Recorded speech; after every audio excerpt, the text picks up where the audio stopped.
selama bertugas di Tanah Suci nih dok, kasus gawat darurat apa sih yang paling memorable? Waktu berangkat dari Indonesia itu ada kejadian di pesawat itu, ada jamaah itu dia batuk tuh kayaknya kesedak sepertinya, dia tuh hampir lewat. Saat bertugas, bagaimana cara untuk membagi waktu antara melayani jamaah haji dengan menjalankan rukun haji pribadi? Jadi kita yang bagi yang belum pernah melaksanakan ibadah haji harus melakukan rangkaian ibadah haji. Yang perlu kita tanamkan atau pikirkan adalah mabrur ibadah kita tuh dari melayani jamaah itu. Kalau misalnya ada jamaah yang meninggal dan dokter Dani sendiri mengalami secara langsung nggak dok? Iya, mengalami waktu di Mina. Justru habis setelah pulang dari lempar jumroh, pada jamaah yang kayaknya udah mulai linglung, terus kemudian sesek, terus akhirnya dasarkan diri, ternyata henti jantung. Nah itu biasanya dimakamkan di sana atau dibawa pulang ke Indonesia dok?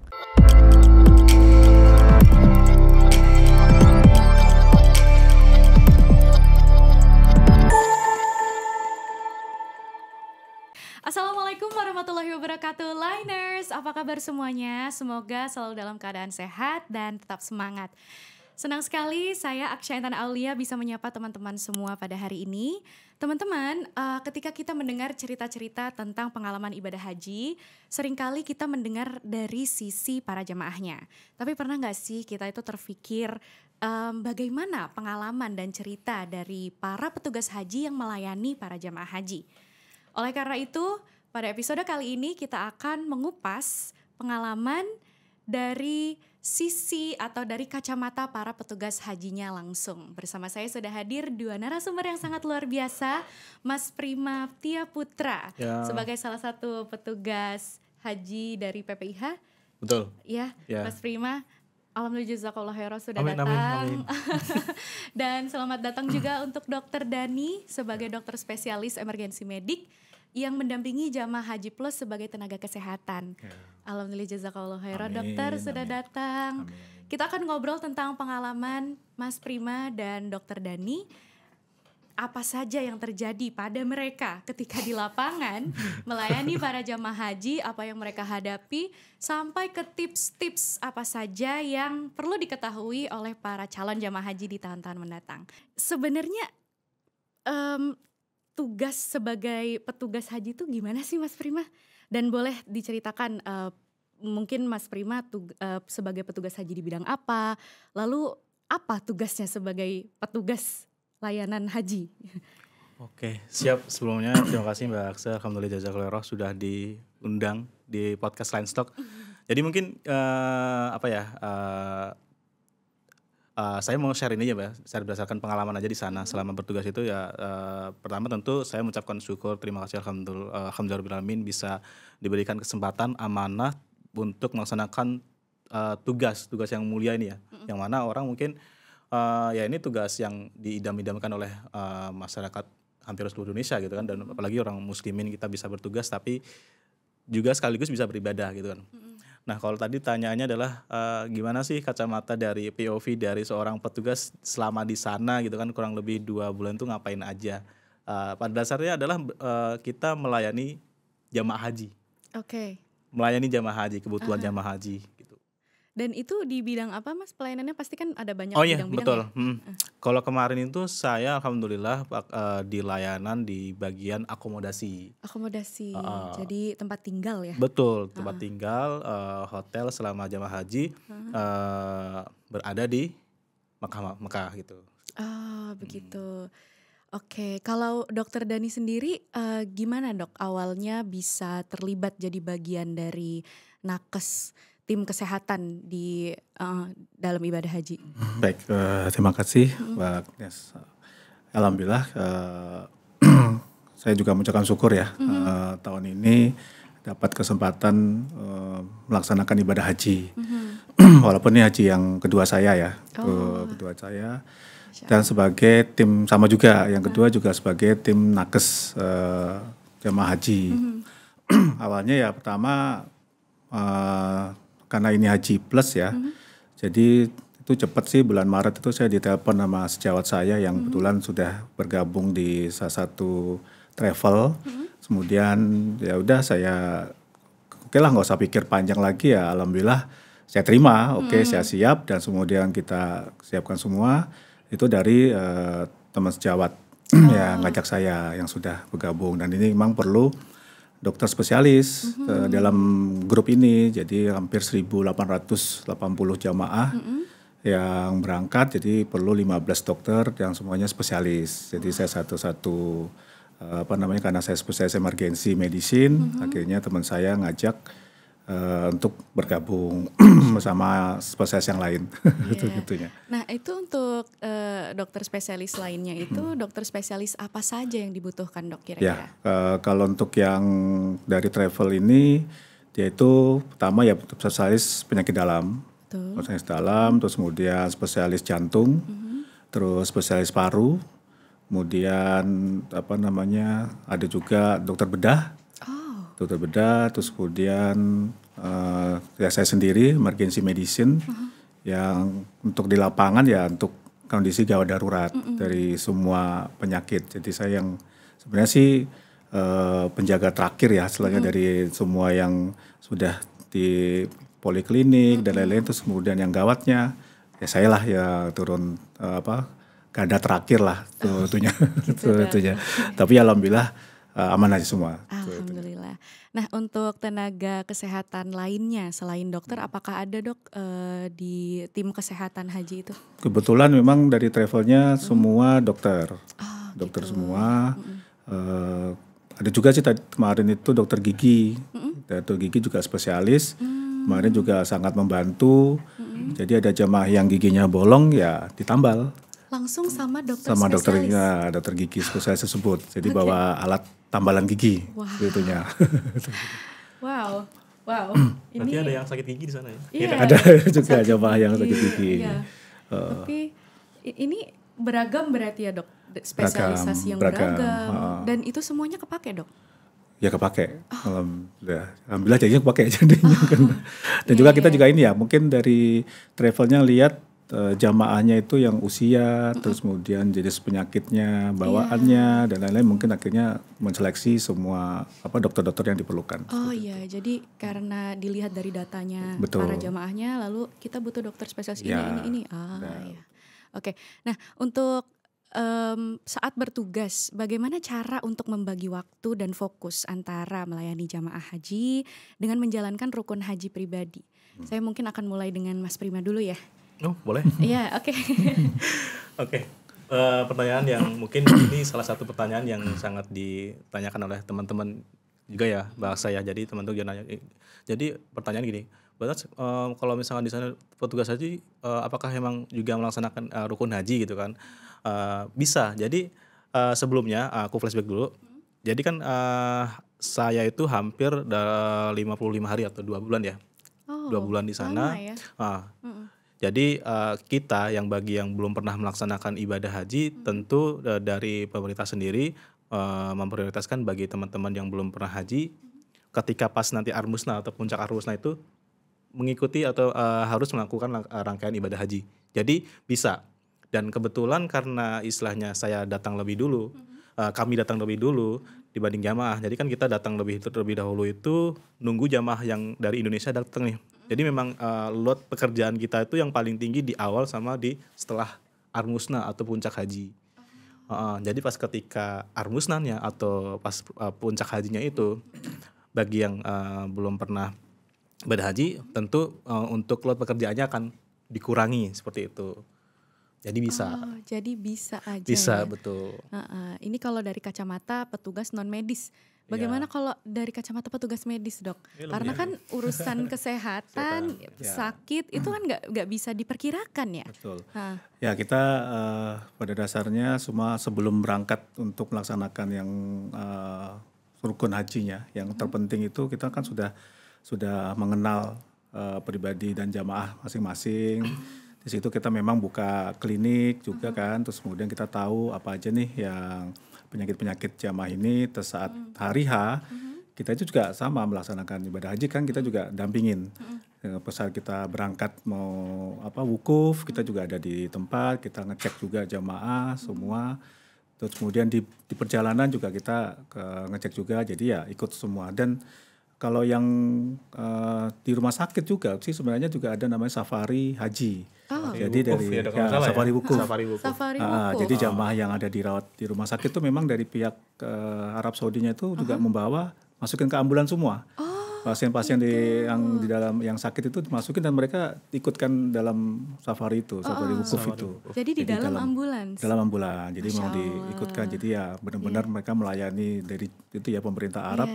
Ya bagaimana semua jamaah itu bisa haji walaupun dengan kondisi apapun itu. Masya Allah. Tapi mungkin izin boleh menambahkan ya Mbak Elsa ya. Mungkin Dok ya. Khususnya kami yang misalnya petugas haji dari pemerintah gitu kan. Jadi memang istilahnya yang perlu kita kita perlu tanamkan atau pikirkan adalah karena kita mungkin mabrur ibadah kita tuh dari melayani jamaah itu. Keperluan jamaah selama dari awal sampai akhir, karena kita berangkat awal pulang juga paling akhir gitu kan. Jadi mabrur kita atau istilahnya ibadah kita ya dari situ. Jadi melayani, kita utamakan melayani jamaah dulu gitu. Benar-benar. Itu ini insight sih ya, insight ini. Biasanya orang kalau untuk ibadah haji hanya berpikir tentang rukun-rukun yang terlaksana saja. Tapi kalau dari kacamata para petugas, salah satu kemabrurannya itu dari tugas melayani para jamaah ini. Masya Allah, ini mulia banget lah ya. Masya Allah. Tentang persiapan dan momen saat bertugas nih, karena kita tadi udah ngomongin ya, bahwa petugas haji itu datang paling duluan. Berarti kan banyak persiapan yang dilakukan saat menyambut jamaah ketika jamaah pas nanti datang ya kan. Nah gimana sih Mas sistem koordinasi antara petugas akomodasi lapangan, petugas akomodasi lapangan ya, Mas Prima sebagai petugas akomodasi lapangan kan, dengan pihak hotel atau penyedia fasilitas di Arab Saudi? Oke, jadi koordinasinya ya. Jadi memang sebelum kita diberangkatkan ke Saudi Arabia, khususnya kan waktu itu karena saya adalah penempatan daerah kerjanya atau biasa disebut tuh Dakar. Jadi ada Dakar Mekah sama Dakar Madinah. Nah, kan kalau saya kemarin kebetulan di Dakar Mekah, daerah kerja Mekah. Jadi sebelumnya tentu kita dapat pembekalan atau mengikuti BIMTEK itu Dok. Bimbingan teknis itu di embarkasi Banten, Cipondoh. Di situ kita memang mengikuti BIMTEK, semua persoalan teknis nanti di sana kita ngapain aja, tugasnya ngapain aja itu kita dibekali dari situ. Nah, ketika di lapangan, jadi kan kita khususnya di PPIH itu terdiri dari beberapa layanan. Aku spill dikit ya. Ada layanan akomodasi, layanan konsumsi, layanan transportasi, layanan bimbat atau bimbingan ibadah, nakes juga, kesehatan, kemudian juga ada yang belum ya, transportasi. Jadi memang misalnya dari beberapa layanan itu memang kita harus sering koordinasi dan harus berkesinambung lah, karena kan pekerjaannya kan terkait satu sama lain ya, karena kita istilahnya melayani jamaah haji. Jadi apapun misalkan kita, dan ini yang perlu yang menjadi fun fact itu, misalkan kemarin saya diakomodasi, tapi menutup kemungkinan nanti saya bisa digeser ke layanan transportasi atau dikonsumsi, bisa di rolling kayak gitu. Di rollingnya tiba-tiba atau lihat sikon gitu? Melihat situasi dan kondisi, karena mungkin kebutuhan dari ini juga ya, daerah kerjanya tuh emang kebutuhannya apa nih gitu kan, makanya kita bisa di rolling, ditempatkan di bagian layanan mana saja kayak gitu. Jadi meskipun dari awal itu penempatannya udah akomodasi, tapi ketika di lapangan bisa jadi di rolling ke tugas pelayanan yang lain ya. Betul, Mas ya? kayak konsumsi atau transportasi itu sangat memungkinkan, dan itu terjadi sih Dok gitu. Karena gitu kan ya? Intinya melayani jamaah ya. Gitu. Oke. Nah, kendala terbesar deh Mas, kita sekarang mulai cerita-cerita nih. Kendala terbesar terkait akomodasi yang biasanya atau saat itu paling Mas Prima ingat saat bertugas, dan cara mengantisipasi atau pas saat itu Mas Prima mengatasinya tuh kayak mana? Oke. Apakah itu bisa diantisipasi juga gitu? Ya, setiap masalah kan pasti ada ininya ya, ada jalan keluar, ada solusinya. Jadi kemarin itu memang yang sering kami jumpai di lapangan ketika, karena kan kita langsung berkomunikasi atau berhubungan langsung dengan jamaah haji dan juga pihak hotel. Jadi tapi kami sangat terbantu dengan PPIH atau petugas haji yang dari mukimin dari Riyadh, Saudi Arabia, dari Mesir. Jadi mereka yang memang fasih berbahasa Arab itu sangat membantu kami. Ya. Mereka juga sebagai petugas. Petugas. Karena mungkin salah satu kendala yang paling besar atau yang sering menjadi kendala itu adalah komunikasi kan. Iya betul. Komunikasi kita mungkin basic bahasa kemampuan bahasa kita mungkin even Inggris kan juga mungkin masih basic aja enggak. Dan di sana pun banyak kan juga orang Arab juga bahasa Inggris nggak bisa. Oh gitu. Maksudnya nggak bisa ya gitu. Saya Jadi baru tahu loh ini. iya Benar. betul. Dan di sana tuh kita kalau misalkan oke, aku nggak ada partner yang bisa bahasa Arab nih, Ya, kita pakai translator translator. di HP. Misalkan pakai HP nih, Ya. pakai bahasa Arab. Bener, itu sering terjadi. Karena kadang nggak ngerti ya, sangat membantu teknologi itu. Oh gitu. Misalkan- Terus petugas yang fasih berbahasa Arab ini Mungkin jumlahnya karena nggak banyak?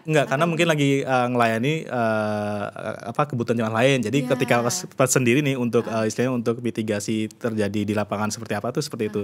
Dan yang sering itu misalkan contohnya gini Mbak Aksa. Si jamaah ini kok airnya mati nih, kenapa gitu kan? Mas tolong ngomong apa ya, sampaikan ke resepsionis hotelnya yang itu adalah orang Arab ya. Ya udah kita misalkan kita coba pakai bahasa Inggris, kalau dia nggak ngerti ya udah pakai Google translator. Translate. Iya, tapi yang bahasa Arab. Dan itu juga ini gitu. Tapi Google Translate sekarang udah jauh lebih canggih. Canggih lah ya. betul canggih. Jadi untuk masalah komunikasi sebenarnya perbedaan bahasa itu bisa diatasi lah ya. Insya Allah bisa, tapi juga kita tidak boleh tidak boleh ya udah kita nggak mau belajar bahasa itu sangat salah sih. Maksudnya kita juga gitu. kalau memang teman-teman bisa emang cenderung atau memang punya passion di bidang bahasa Inggris atau bahasa Arab ya Tetap pelajari belajar aja. ya. Karena kita nggak pernah tahu ya kita tiba-tiba nanti di Berarti Mas negara Prima mana belajar gitu. bahasa Arab dong? Ya karena mungkin kita basicnya sering ngaji ya kan, ya sedikit-sedikit lah, Masya ilaliko, Allah. Masya Allah. Sering ngaji, Sedikit-sedikit ya. haji. Nggak, maksudnya dengan istilahnya ini mungkin cocok logi ya Dok. Jadi kayak istilah kayak bahasa-bahasa yang basic kayak misalkan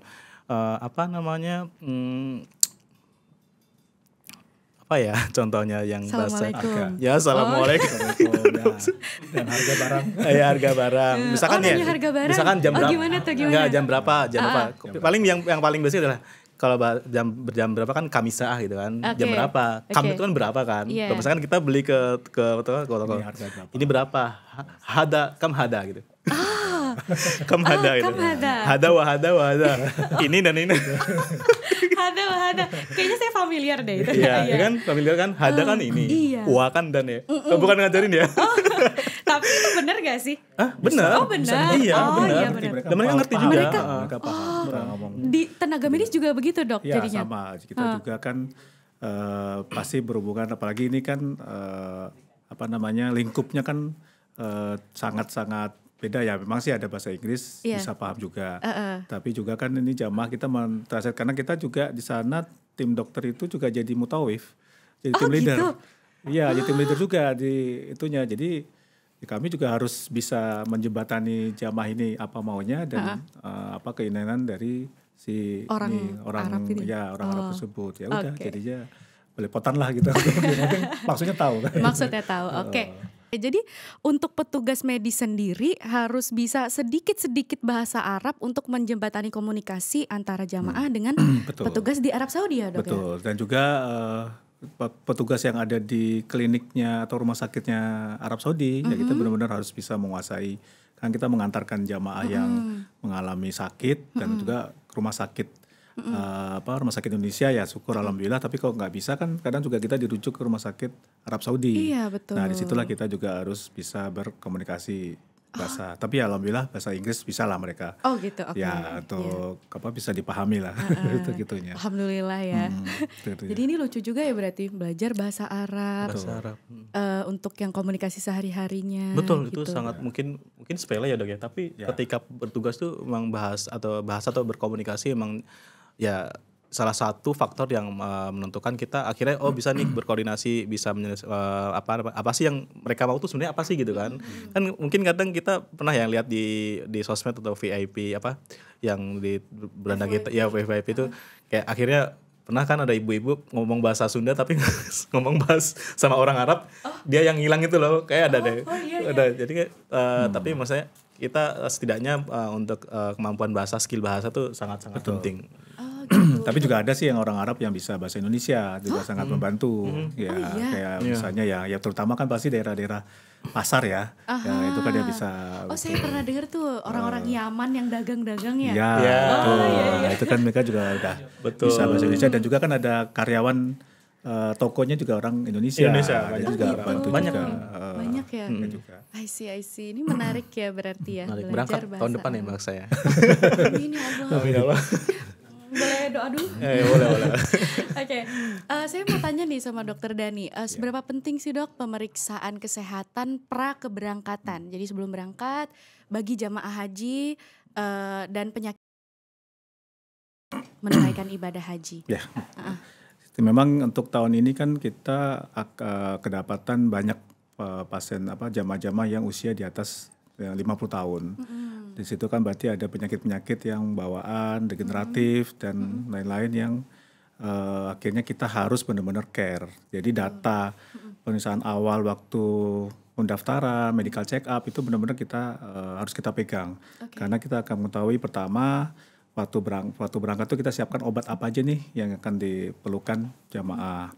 Terus kemudian kita juga bawa alat-alat kita sendiri seperti tensi, terus kemudian pemisahan gula, kemudian yang paling berat pun ya untuk pertolongan pertama kayak alat defibrilator dan lain-lain. Nah di situ kita benar-benar dari data itulah kita bisa, dan juga pas saat kita melakukan kan kita buka klinik di hotel itu juga kita lihat jamaahnya siapa, terus kita lihat juga ini riwayatnya penyakitnya itu apa. Nah baru nanti kita pengobatannya bisa pas seperti itu. Walaupun memang jamaah punya bawa obat sendiri-sendiri ya dari Indonesia, tapi kita juga akan ikut bantu. Oke, sebentar Dok. Tadi dokter menyebutkan buka klinik di hotel. Ya. Itu maksudnya gimana Dok? Boleh Ya, ceritakan? jadi kita kan jamaah itu kan banyak ya, dan juga kan kita tidak mesti satu-satu akan datang ke kamar masing-masing. Jadi kita buka pelayanan seperti klinik di hotel itu. Jadi ada jamnya, habis misalnya kalau pagi habis sarapan jam 8 sampai jam 10 itu kita buka. Jadi benar-benar datang untuk yang bisa lah, misalnya ada keluhan, ya jamaah itu akan datang. Terus tapi juga kita juga ngelayanin, jadi kita kan buka prakteknya kan pagi dan sore. Nah kalau di luar itu, kalau memang butuh ke kamarnya, ya kita datang.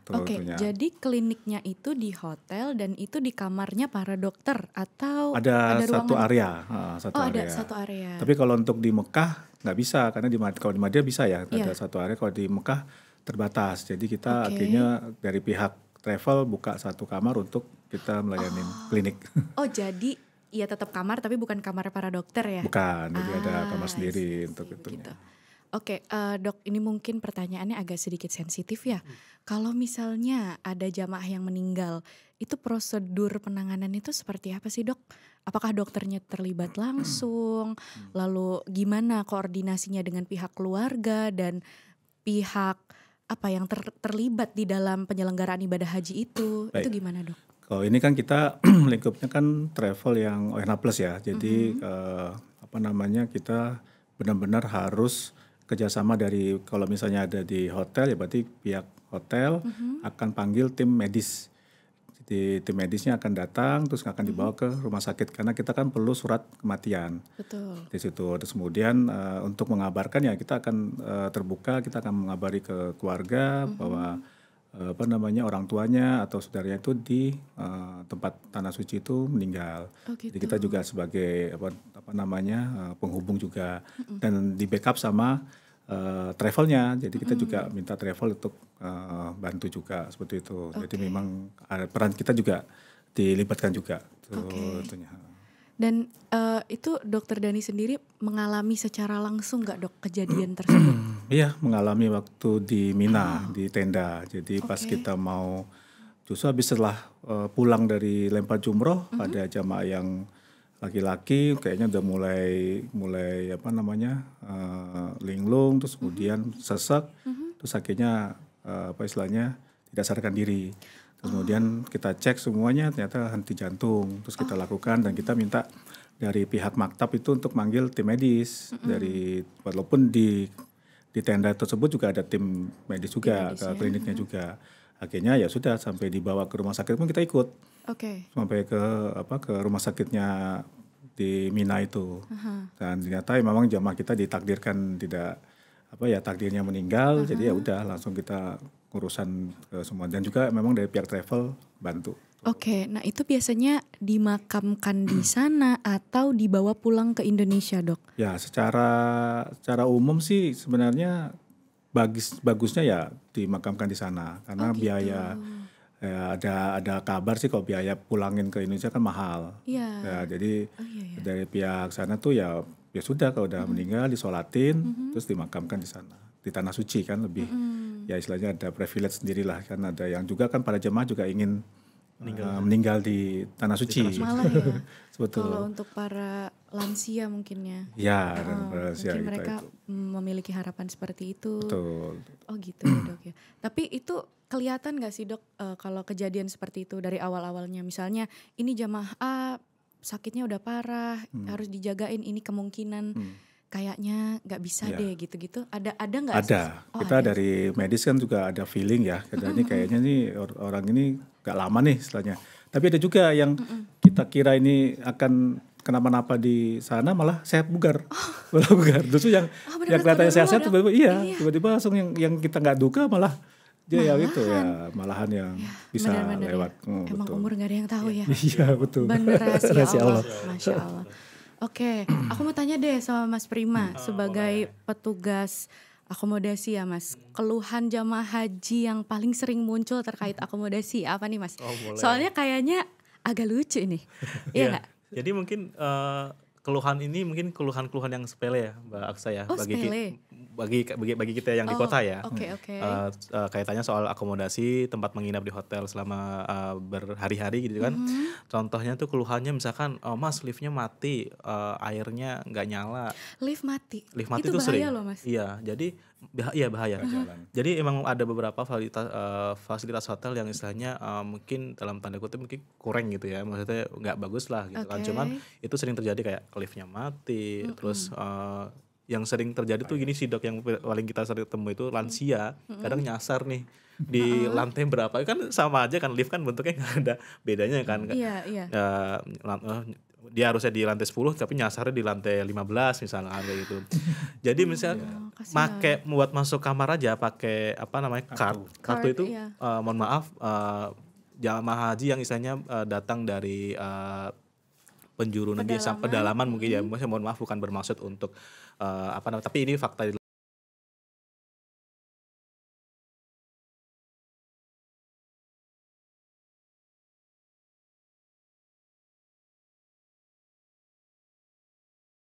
karena kita sering sampaikan ya ketika kita kita distribusi kunci kamar ke jamaah haji ini, udah kami himbau, ini kunci kamarnya jangan sampai tertinggal ya. Nanti kalau misalkan mau keluar hotel atau apa dicabut kuncinya, kita praktek, Dok, beneran. Kita praktek ya. Oh, jadi masukinnya, nyabutnya, keluarnya. Terus namanya jamaah ya, mohon maaf ya, udah orang tua, orang sepuh kadang Mas kuncinya ketinggalan tuh Mas di dalam, boleh minta diinin ke resepsionisnya enggak? Akhirnya kita ke resepsionis minta tolong ngomong bahasa Arab lagi. Ya little sedikit sok bisa aja. gitu itu sering banget terjadi sih. Jadi kadang kunci kamar terus hotel, lift yang sering mati itu gimana? Kalau liftnya mati itu gimana tuh? Sama. Prosedurnya kita tetap lapor ke resepsionis.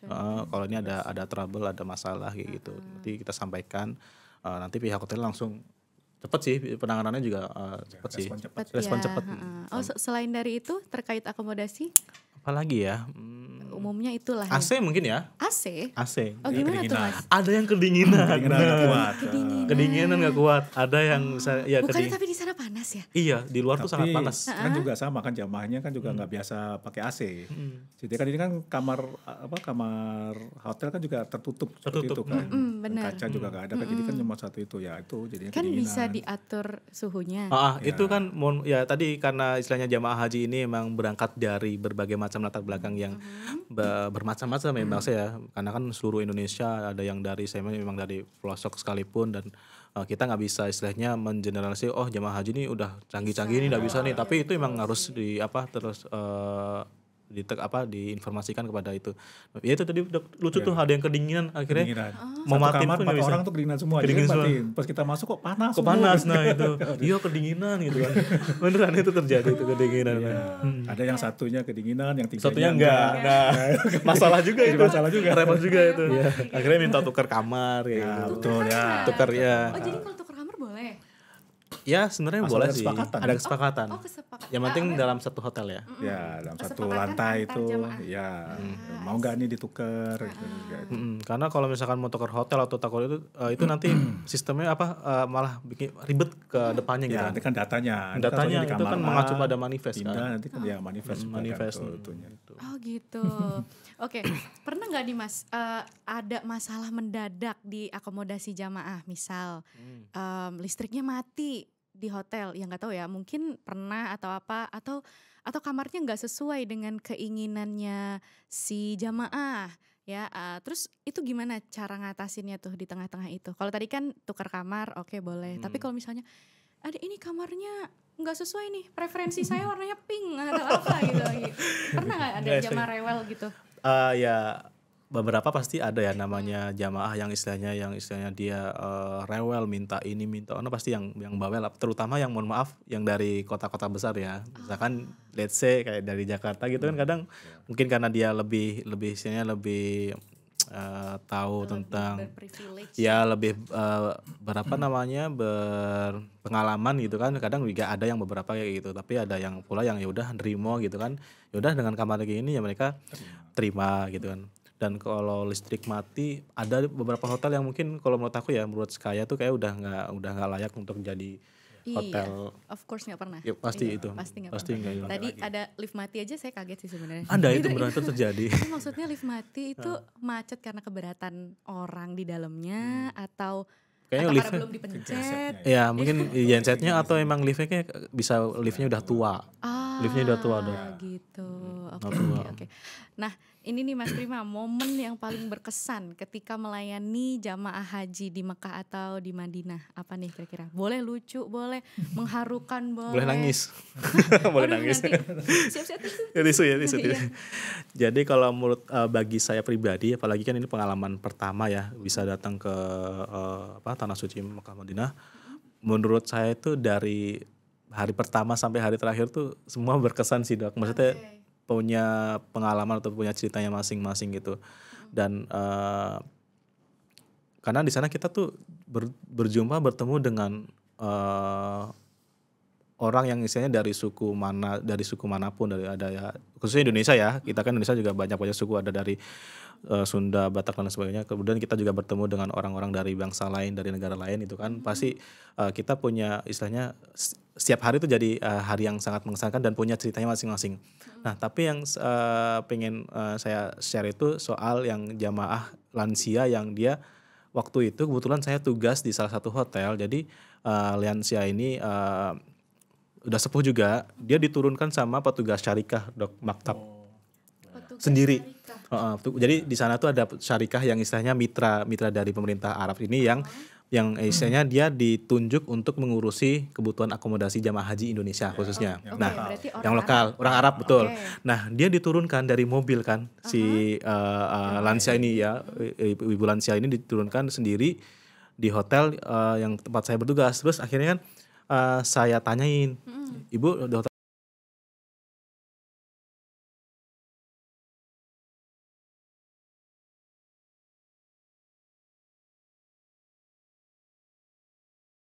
karena ditantarkan dia takutnya, wah saya mau dibawa kemana nih? Saya karena tadi kendala bahasa, terus juga kendala istilahnya kita kan baru pertama kali di sana kan nggak tahu di kemana-mana ya udah kayak bingung, masih bingung kan, pasti bingung kan, sedih kan, pisah sama rombongannya. Ya akhirnya dia cerita ya nangis ya, bagaimana kita istilahnya membuat ibu itu nyaman, kita dengarkan keluh kesahnya dia gitu.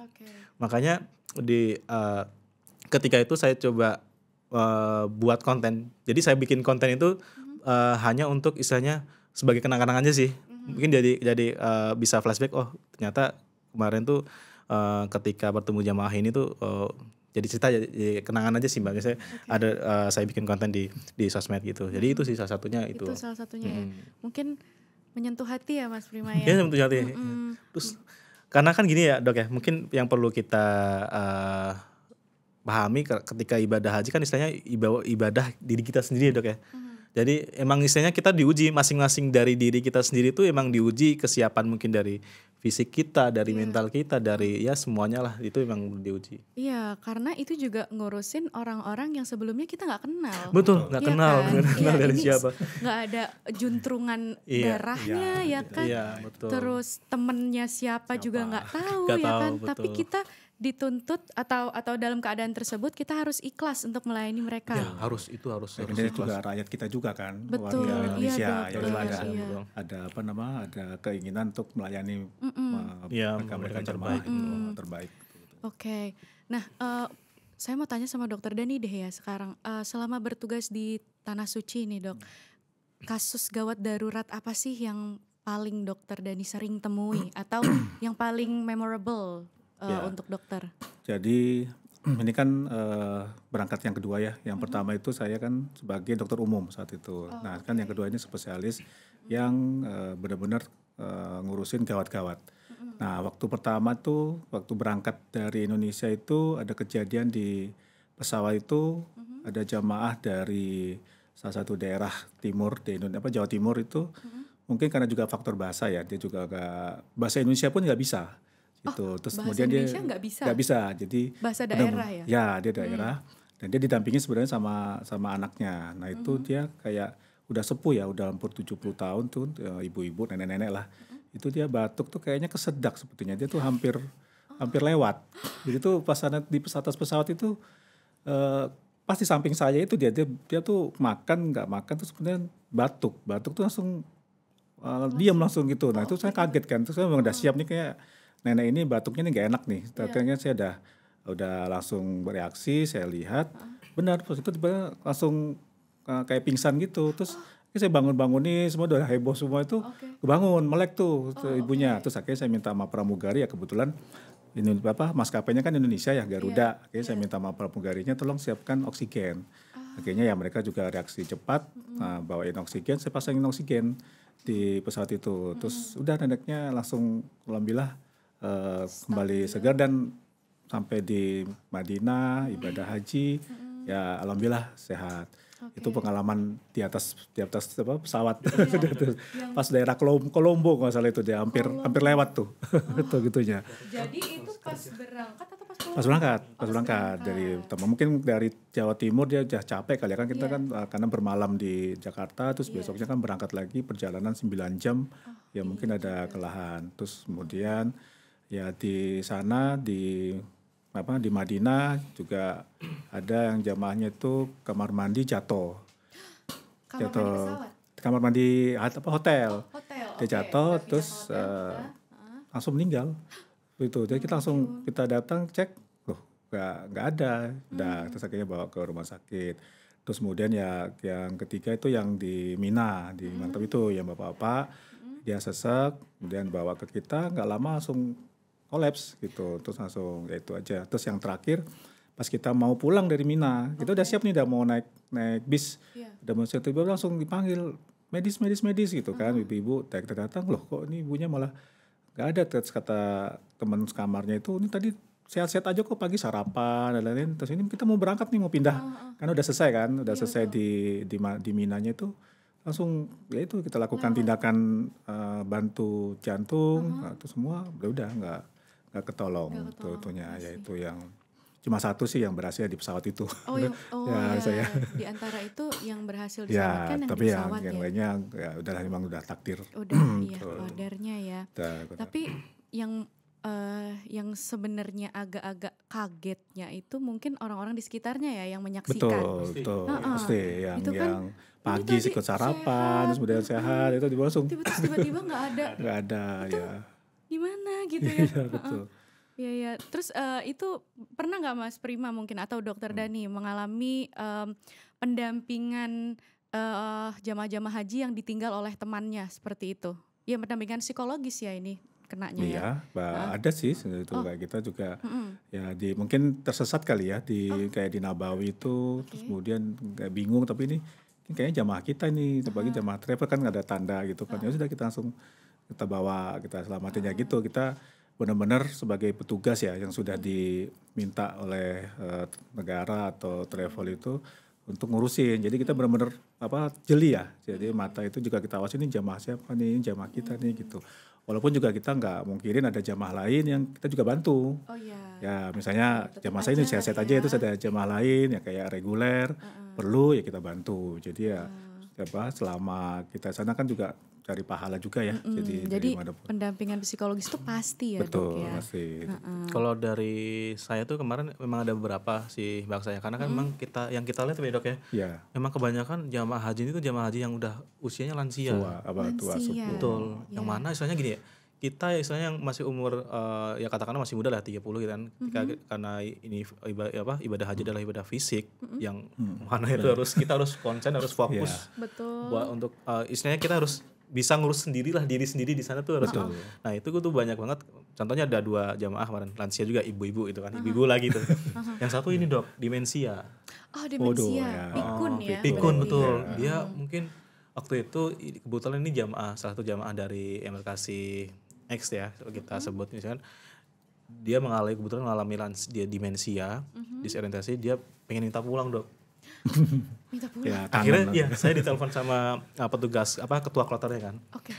Kebetulan saya tugas di hotel tersebut, terus ketua kloternya, Mas ini tolong cara mengatasi gimana gitu. Akhirnya kita datengin, dia sampai si ibu itu nangis-nangis minta pulang, mungkin karena habitnya di Indonesia kan sibuk ya Dok, Iya. yang ngapain namanya. Sedangkan di sana ketika datang Iya, nggak ada cuma apa. tidur, makan, terus Ibadah. ibadah gitu aja kan. Iya betul. Tidur Jadi, makan ibadah dia iya. terbebani. Terbebani, maksudnya stres gitu kan. Mungkin antara yang perlu ketika dia udah biasa sibuk kemana-mana, tapi kan di sana kan terbatas ya, nggak bisa kemana-mana kan. Kalau kemana-mana juga harus ada temennya, nanti takut hilang atau nyasar. Iya. Itu jamaah demensia. Akhirnya jamaah yang demensia ini dipulangkan terlebih dahulu, alhamdulillahnya. Jadi dipulangkan. Setelah Armusna dipulangkan terlebih dahulu. Oh ya, Bisa- ikut rombongan pertama. Ikut yang pertama. Yang Oh, kloter iya, kloter iya. pertama Jadi pulang. ibadah haji sudah Sudah komplit. komplit. Saya kira di tengah-tengah minta pulang Karena enggak, dipulangin. kakak waktu itu sempet si ketua kloternya udah bingung kan Dok, udah ini gimana nih kualan, karena dia ketika kumat demensianya Iya. itu bisa ngorek-ngorek sampah, mohon maaf sampai ke WC itu beneran itu terjadi. Maksudnya kita ya Allah Ya, segininya banyak ya. kejadian yang ya. Dan itu dia tidak didampingi oleh anggota Nggak ada keluarga. pendampingnya, nggak ada. Ya. Nggak ada. Karena ya tadi aku bilang kita ketika jamaah haji di sana ya harus bisa ngurus, bisa bawa dirinya sendiri masing-masing gitu Iya. kan. Tapi kasihan kalau udah lansia seperti itu, jangankan untuk mengurus diri sendiri ya. Iya. Untuk Gitu. ingat kadang siapa saya saja. Betul. Iya, itu demensia itu Lupa, kasihan ya. itu. Iya juga ya, kasihan ya. Oke, untuk dokter sama untuk Mas Prima ya. Bagaimana kerjasama antara petugas Indonesia dengan petugas lokal di Arab Saudi dalam melayani jamaah? Apakah selama proses itu sulit atau selama proses kerjasama tektokannya ya, kalau kita bisa bilang itu tuh banyak kendala? Boleh itu diceritakan dokter dari kacamata petugas medis dulu kali ya? Oh ya. Iya. Kalau kami sih sebenarnya ya terbantu dari pihak travelnya itu nyiapin mutawif ya. Mutawifnya dari warga mukimin sana, warga Indonesia yang mungkin lagi sekolah, dia langsung diminta jadi mutawif. Jadi kita alhamdulillah komunikasi kita sama mutawif, kami tim kesehatan, jamaah itu enak lah tentunya. Tapi pun juga ada kejadian yang kita benar-benar harus jadi tim leader mutawif saat kita berangkat dari Madinah ke Mekah. Oke. Karena ada masalah kemarin kan administrasi ya tentunya. Nah makanya dari pihak travel itu berharap yang berangkat haji itu tim medisnya itu yang pernah haji. Jadi yang mungkin yang kedua, yang ketiga seperti itu. Jadi dia kan tahu medan. Jadi pas dia lagi berangkat, ya kalau saya sih alhamdulillah dari dari supirnya bisnya itu ya alhamdulillah orang Indonesia. Jadi saya bisa komunikasi dengan dia. Karena benar-benar kita ditinggal itu dari mutawif itu nggak ada. Jadi ini daerah yang mau masuk Mekahnya, Tanimnya, kita melafalkan doa masuk Mekah itu kapan waktunya kan kita juga. Terus kita juga kan ngomongin ke jamaah juga kan kapan kita mau ucapkan labaik Allahumma labaik saat itu kan setelah dari mikot ya. Setelah kita mikot itu berangkat itu, nah itu kita kan nuntun seperti itu 6 Jadi jam perjalanan. merangkap tugas Rangkap banyak semua. ya. Tuh pengalaman. Gajinya juga double ya orang Ya, gagal. Triple dong. Triple ya. Kan mutawif, dokter, Ya, apalagi. jadi tim leader. Tim leader betul. Sebuah aja. Masya Ya Allah. alhamdullah. Pahalanya yang Betul. berlipat. Yang penting ya. sih kita di sana itu ya ikhlas dan ridho aja sih. Kita ngalir aja, jangan jadi ini kita repot itu, malah kayak direpotin emang kayaknya tuh apa yang dikeluarkan dari hati itu kan kayaknya kan kejadian, makanya kita harus jaga diri. Bener lagi. Iya. Maksudnya gimana Jadi kalau tuh? misalnya kita nih repot nih, nanti saya akan direpotkan gini, akan selalu ketemu terus. Oh, kalau kita mengeluh Iya betul. repot. Iya, itu akan malah selalu semakin repot. ya akan repot. Jadi kita ke sana ya sudah terima Bismillah, kita dengan niat Bismillah, pokoknya jamaah kita tuntun, kita bantu semua gitu itu udah. Walaupun ada kejadian-kejadian kita terima aja. Terima aja. Ya ada Bismillah, Lapang terus tarik dada napas ya, itu lapang dada, nanti pasti akan dimudahkan. Itu mungkin Meskipun ngerasa repotnya dalam hati betul. gitu. Jangan dikeluarkan. Jangan dikeluarkan. Kita jangan pokoknya redam aja. dikeluarkan. Kalau bisa emang Dalam harus hati ditahan nggak apa-apa. dalam Ya. hati. Ya jangan beratin juga kalau bisa. jangan Kita positive vibes. Ya positif. Ya betul. Masya Allah, Jadi kita tabarakallah, ya kan. Karena mungkin aku sedikit nambahin bahasa sama dokter Oke, Dani, mohon boleh, maaf. Jadi bener tadi ya dok ya, mungkin ini juga sering kita dengar kalau di tanah haram ya kita harus yang baik-baik kan. Kita baru harus banyak husnul billah dan sebagainya.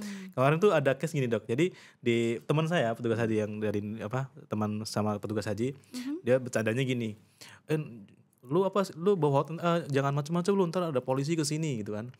Tapi setelah beberapa hari itu ngomong yang nggak tahu ya, misalnya ini kejadian ada case yang istilahnya melibatkan polisi dan akhirnya polisi itu datang ke hotel kita. Beneran. jadi hati-hati di sana. Iya. di tanah. Didatengin polisi Arab. Polisi Arab. Jadi gini, ada teman saya itu dia istilahnya mengalami suatu perbuatan yang tidak menyenangkan. Oke, Akhirnya dia lapor dari polisi, jamaah. bukan ya itu. Ada oknum itu kan. Ada oknum, Akhirnya oke. polisi datang kan ke hotel yang tempat saya tugas. Itu dan ini misalnya itu benar terjadi lagi. Iya. Sebelumnya disebut itu. Iya teman saya Iya, itu karena bercandanya itu. Maksudnya kalau kita bercanda pun ya kalau bisa karena namanya kita di tanah haram tanah suci ya yang baik-baik lah, nggak usah yang kayak gitu. Itu kan dark banget ya. Coba bercandanya besok lu dapet 1 miliar gitu. Nah, gitu ya. Kita Amin, nggak langsung tahu. diaminin. Iya. Diaminin. Coba kayak gitu Karena bercandanya langit ya. sana tipis banget itu. Boleh. Oke nih. Sekarang kita mau bahas tentang tips dan evaluasi untuk para calon jamaah haji di tahun-tahun mendatang ya. Setelah kita tadi tahu tantangan-tantangan yang dilewati oleh Mas Prima dan Dokter Dani, lalu juga pengalaman-pengalaman mulai dari yang lucu sampai yang menyedihkan ya dan miris gitu. Sekarang kita mau ngomongin itu tips-tips buat para jamaah ke depannya gimana nih? Saya mau ke Mas Prima dulu deh ya. Apa kebiasaan jamaah terkait akomodasi yang sering menyulitkan proses pelayanan supaya calon-calon jamaah haji ke depan itu tidak melakukan hal yang udah sangat-sangat terulang-ulang ini? Oke, mungkin pertama kalau dari saya pribadi mungkin ya. Mungkin saya juga untuk bekal buat keluarga saya juga kalau nanti satu hari bisa berangkat gitu kan ke haji. Amin. Minimal ketika emang kita udah siap pengen saya udah daftar haji nih, nanti saya pengen pengen berangkat haji, minimal tuh ya tadi masalah sepele kayak istilahnya diri kita tuh udah siap belum secara fisik dan mental ya. Oke. Dan kemudian juga kayak tadi tuh masalah penggunaan di hotel, fasilitas hotel umum ya, fasilitas umum tuh juga kita harus mumpuni lah, harus bisa lah, jangan terus kita mengandalkan orang kecuali emang udah mentok nggak bisa ya. Itu kemudian apalagi tadi pertanyaannya. Ya, apa terkait Tipsnya. terkait akomodasi atau perlukah bawa mungkin- barang tertentu Oh iya di betul. sana? Barang kalau dari saya mungkin yang perlu dibawa ya tadi ya kayak pakaian ya dok ya. Kita bawa secukupnya aja sih kalau untuk pasti. Pakaian secukupnya. Pakaian secukupnya aja. Oke. Terus kemudian mungkin lebih diperbanyak makanan khas Indonesia sih. Iya. Loh, emang di sana Di sana sebenarnya ada, cuman mungkin nggak sesuai taste. sesuai tes ya. Tapi itu kan makanya kan banyak juga ya universal kan. Itu kayak makanan kering yang kan banyak sekarang ya kayak misalkan kentang Mustafa gitu kan itu banyak. Oh iya. Itu harus Iya dibawa lagi, itu. Aku suka banget lagi itu. Mungkin ya apa mungkin pas umroh pun juga itu bawa tuh. Pokoknya banyakin bawa makanan gitu kan. Abon ya. Ambon, ya. Kecap rendang yang kemasan itu banyak iya, gitu rendang kayak ya. gitu. Biar bisa kita di sana tuh bisa makan. Jadi pada memang kita itu memang pertama yang makan ya. Jadi jamaah itu memang harus siapkan diri, bawa bekal yang disiapkan di sana. Apalagi kalau misalnya yang reguler, yang lama 40 hari. 40 hari loh. Kalau mungkin ya bisa ya bawa beras. Ya. Untuk masak. Ya, karena kan juga makanan sana kan nasinya juga mungkin Berbeda. berbeda. Oh iya, aku pernah lihat nasi biryani ya. Ya, Nasi biryani nasi kan biryani itu besar-besar, panjang-panjang gitu ya. Oh gitu. iya, ada yang nggak suka mungkin ya. Tuh, jangan nggak suka. Oke, Ya, itu masaknya juga. tapi gimana dok? Ya mungkin nanti dari bawa rice cooker Tim atau aku beli di sana beli rice cooker. dan tim Kemarin ya, logistik oke. ada nggak tuh? Jadi kemarin tuh waktu akomodasi, jadi kan kita selain kita memastikan fasilitas itu ketika nanti jamaah meninggalkan hotel atau pindah itu kita kan melakukan sweeping ya, Oke. sweeping ke masing-masing tiap kamar tuh kita sweeping. Dan aku kemarin tuh menemukan Sweeping dicek-cek ya dicek, maksudnya ya. dicek kalau misalkan ketika mau berangkat puncak haji jangan sampai ada jamaah yang tertinggal. Itu tugas kita tuh sweeping, bener-bener memastikan jamaah berangkat semua. Yang kemarin tuh nemuin tuh, jadi emang jamaah haji Indonesia itu emang sangat-sangat kreatif kan. Jadi di kamarnya itu disulap jadi dapur. Kamar hotel. Kamar hotel. Jadi misalkan ada meja gitu kan. Emang dia bawa rice cooker kecil, terus kayak bawa kompor yang portable itu dok. Portable. Cobek Wow. ada. Yang listrik. Listrik. Yang batu. Cobek kecil tuh. Emang Karena- nggak kena ini.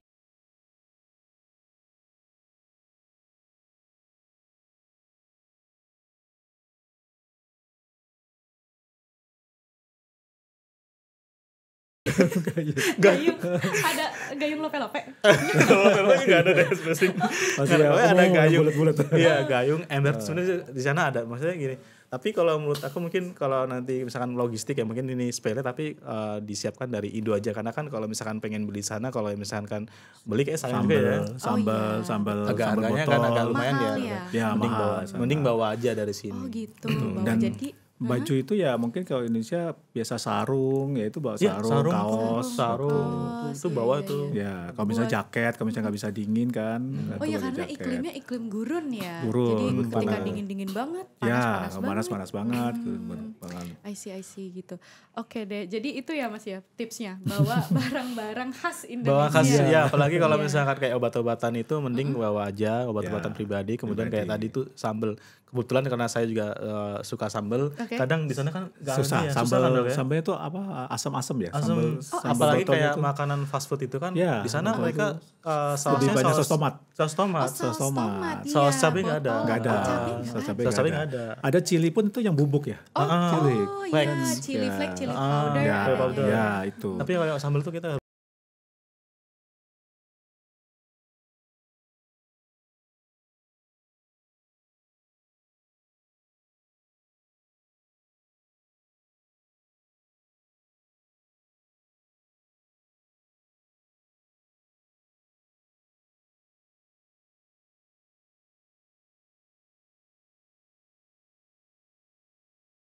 Sambal apa tuh, sambal hijau atau sambal bawang dari kemasan itu sangat bantu banget. Apalagi reguler ya. ya, Karena itu reguler sangat kan membantu Dok, beneran, Dok. bantu. Apalagi kan itu kita 40 hari 40 lebih kan. hari. 40 hari. Kecuali yang plus. Kalau plus pun Ya, juga kita kan plus ya. juga kendala masakan. Kalau misalnya hotelnya itu orang Pakistan atau orang India kan carry kari semua. Iya, kari.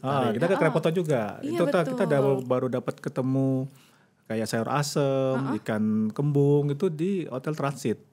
Yang masaknya itu benar-benar orang Indonesia. Orang Indonesia. Nah, sudah itu baru kita ketemu sayur asem, baru ketemu sayur bening. Tapi itu sekali-sekali doang ya kan? Ya, Nggak setiap hotel seperti itu. Nah, seperti hotel Makanya begitu. harus diantisipasi ya bawa Iya. bawaannya Bawa itu ya. Oke. Jadi banyakin Jadi logistik. bukan ya. bawa baju banyak, tapi Ya, bawa jangan baju Jangan secukupnya ya. baju. secukupnya aja.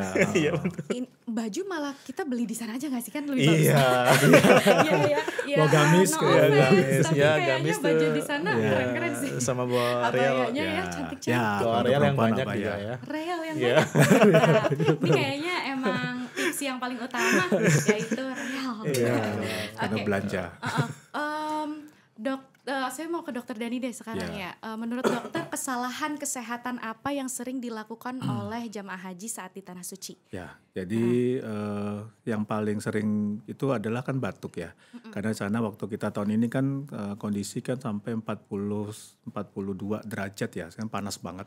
Jadi kita keluar itu kan ada rasanya pengen minum air dingin. Nah, itu kan yang jadinya udah kondisi panas, kemudian mungkin ya debu kan, karena Karena dari perjalanan dari hotel ke masjid itu kan melalui, kalau di Madinah apalagi ya.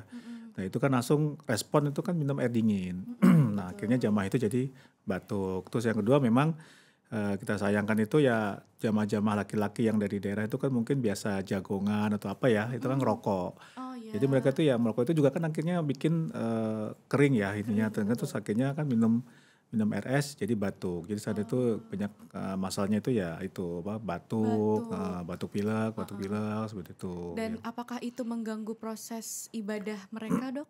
Kalau batuk pilek Iya, seperti sangat mengganggu. Jadinya mereka ya jadi mungkin malas untuk ke masjid. Jadi karena kan lebih pengen di dalam karena kan cuaca panas seperti itu. Tapi ya secara umum ya alhamdulillah lah bisa itu. Kan dari 1.800 mungkin yang sakit paling ya 100 kan, yang lainnya kan udah bisa survive sendiri. Untuk yang saya kan yang di plus ya. Kembali lagi ya kalau di reguler kan saya lihat ya jamaah-jamaah kan juga karena apa ya, karena dia dari daerah nggak tahu ini tempat yang baru, jauh lagi kan dari rumah. Betul. Kadang kalau sekali sakit misalnya demam aja kan langsung nggak mau makan, terus kemudian yang lain. Nggak mau makan. Iya, jadi kan akhirnya tambah drop lagi. Oh iya Itu yang akhirnya Itu bikin nggak mau makan karena homesick gitu, Dok? bisa jadi karena homesick kan dia sendirian di sana. Biasa di kampung kan banyak keluarga yang ngurusin seperti itu ya. Lagi kan istilahnya di sana 40 hari kegiatannya hanya itu Ya, aja, kegiatan makan, menonton tidur, kan, ibadah. makan, Makan, tidur, tidur, ibadah. gitu aja kan. Sebetulnya. Tapi memang harus dijalani proses itu gitu. Ya harus bisa. Dan kembali lagi juga ya itu tadi keriduan hati aja kan ini ibadah seperti itu. Jangan sampai semua Setuju itu sih. dimasalahin. Setuju dong. Oh iya. Kalau- Jadi tips bagi para calon jamaah haji ya, ini nih ibadah, Betul. bukan tamasya. Iya nggak? Iya Kan? betul. Jadi ya. Balikan ke niat sih. Iya. niat. Kalau niatnya, emang ya. kita event kita petugas ya kita petugas di sana ya niat kita balik lagi kita melayani jamaah haji kemampuan, dan juga karena kita dapat privilege bisa ibadah ya udah kita nothing tulus ya udah. Terima dan bersyukur. Bersyukur. Bersyukur. Oke. Bersyukur ya. Berarti poinnya itu tadi ya, menerima dan Menerima. bersyukur. Jadi ketika ibadah itu kita barengi dengan rasa menerima dan bersyukur itu tadi, semuanya akan ringan. Betul. Nggak dikit-dikit semua apa Iya. dipermasalahin Ya. ya. Ya betul. Oke. Gimana tanggapan Mas Prima dan Dokter Dani mengenai wacana pemerintah untuk membangun kampung haji di Mekah? Karena dari Danantara dan Badan Haji sudah melakukan survei ke Mekah kan, seperti yang kita lihat di berita, dan artinya ada keseriusan nih dari pemerintah bahwa kampung haji ini benar-benar akan dibangun. Nah, apakah menurut Mas Prima dan Dokter Dani kampung haji ini akan efektif dan benar-benar diperlukan sebagai petugas haji yang sudah pernah ke sana? Kalau pendapat pribadi saya ya pasti ini adalah sebuah kabar yang menggembirakan dan menyenangkan, karena kan istilahnya berarti pemerintah adalah sangat aware dan sangat peduli dengan masyarakat Indonesia khususnya yang akan berangkat haji ya. Oke. Bukan hanya haji sih, karena kan itu umroh ya, haji dan umroh. Berarti isinya pemerintah akan menyediakan fasilitas yang dimana di kampung haji tersebut kalau nggak salah saya dapat informasinya nanti akan dibangun kampung-kampung haji seperti layaknya mungkin miniatur Indonesia tapi dipindah di sana gitu kan, Dok. Pasti kita sebagai masyarakat Indonesia wah bagus nih, kita merespon positif dengan hal tersebut. Berarti pemerintah sangat memperhatikan masyarakatnya, pelayanan juga karena mungkin nanti harapannya kampung haji itu nanti kan akan jadi tempat yang nanti mungkin seluruh jamaah haji atau umroh dari Indonesia kan akan ngumpul di situ ya. Oke. Jadi kan gambarannya adalah ketika ada kampung haji ini, para jamaah Indonesia semuanya dijadikan satu di situ. Betul. Mungkin ya. Gitu ya. Mencar, Mbak. Dan yang paling berdampak mungkin masalah cost ya. Living cost sih ya, Dok ya. Iya, pasti kan dampak ke situ kan. Karena ada kampung haji, ada fasilitas, jadi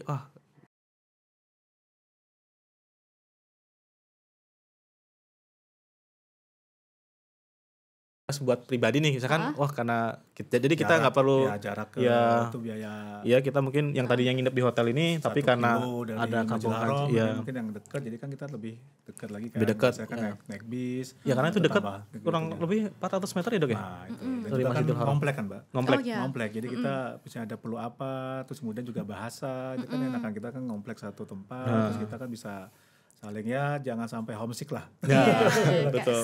sedekat-dekat mungkin Iya, lah ya sama betul. satu Karena sama kan lain. sama-sama merantau kan berarti kan. Betul. Merantau 20 hari atau 40 hari. Ya, nah kalau ketemu sama orang Indo ya kita di sana saudara sih maksudnya. Iya. Oke. Seneng gitu kalau orang Indo. Tapi kalau sendiri terus ketemunya sama orang-orang asing ya jadi Iya. kayak merasa sendiri aja. Iya, jadi benar. Nah, terakhir nih pasti penonton kan pada penasaran. Apa tuh? Seru banget loh. Seru banget ini serius untuk ngobrol-ngobrol seputar pengalamannya Mas Prima dan Dr. Dani selama mendampingi para jamaah haji di tahun 2025 ini ya. Kesan-kesannya mulai dari mendampingi jamaah yang itu tadi ya mengalami demensia, lalu pendampingan jamaah yang wafat di sana gitu kan Dok. Lalu membantu jamaah yang mungkin homesick atau nggak tahu cara mengoperasikan fasilitas umum iya. gitu ya. Itu semua pasti membekas ya di hatinya Mas Prima dan Dr. Tentu. Dani ya. Kalau bagi saya sangat membekas sih karena ini pengalaman yang sangat-sangat berharga bagi saya seumur hidup yang gak akan dilupain gitu. Iya. Nah, dan saya juga nge-highlight tadi di awal-awal pembicaraan kita tentang yang namanya kemabruran haji bagi para petugas haji ternyata di melayani para jamaah ya. Betul. Lalu hati kita, niat kita itu kalau bisa nggak boleh gerundel, nggak boleh nggak boleh rasan-rasan yang jelek gitu kan ya. Karena semuanya itu akan kejadian di sana gitu kan ya. Nggak cuman itu, mungkin hal-hal tersebut juga harus dipraktikkan ketika kita sudah pulang dari ibadah haji ya. Rasan-rasan jelek, prasangka-prasangka jelek, overthinking itu tuh kayaknya harus ditumpas ya. Iya, harus dibuang. Masya Allah, harus dibuang. Oke, terima kasih untuk Mas Prima dan Dr. Dani yang sudah membagikan pengalamannya selama bertugas, juga intisari dan juga moral value ya kalau saya bilang. Moral value. Moral value. Pesan moral. Moral. Pesan moral dari perjalanan haji dan pelayanannya Mas Prima dan Dr. Dani. Dan semoga ini semua akan menginspirasi teman-teman yang ada di rumah. Amin ya Allah. Ya. Untuk liners jangan lupa untuk like, subscribe dan komen. Juga untuk share sebanyak-banyaknya video ini supaya teman-teman kita di luar sana pada tahu cerita tentang pengalamannya Mas Prima dan Dr. Dani selama bertugas sebagai petugas haji. Dan sampai jumpa juga untuk di Line Talk berikutnya. Saya Aksya Intan Aulia, saya akhiri. Wassalamualaikum warahmatullahi wabarakatuh. Alhamdulillah jazakumullah khairah. Bye.